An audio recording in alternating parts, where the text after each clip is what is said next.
दुल्हिन बनै छै घुंघटा तनै छै दुल्हिन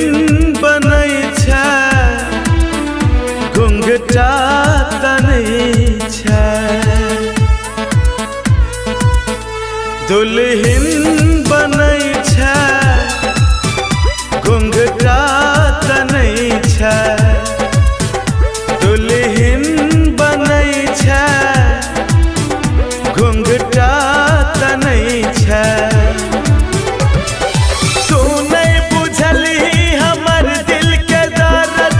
मिल गेलो तोरा फेरो एगो मरद झूठो के कनै छै गे घुंघटा तनै छै दुल्हिन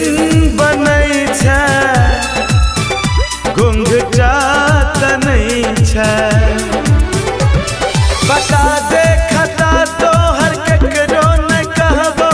तोहर जुदाई हम हंस हंस के सहबो बेवफा बनै छै गे घुंघटा तनै छै दुल्हिन बनै छै गे घुंघटा तनै छै डीजे दयानंद दिलदार सरस्वती स्थान कठरा डी टोल।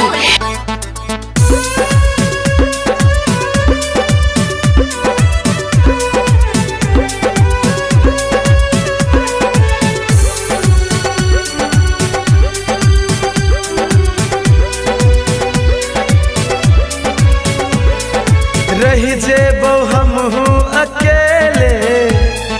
दिल नहीं लगेबो हम अब कभी रह जेबो हमहू अकेले दिल नहीं लगेबो हम अब कभी प्यार में दो दै छै धोखा प्यार में दो दै छै धोखा हो जाइ छै सब मतलबी सब कुछ जनै छै तैयो कनै छै रहलै नहीं अब ताई प्रेम पवित्र जगा देलकै पीड़ा ई दिलबा के भीतर झूठो के कनै छै गे दुल्हिन बनै छै दुल्हिन बनै छै गे घुंघटा तनै छै डीजे दयानंद दिलदार सरस्वती स्थान कठरा डी टोल।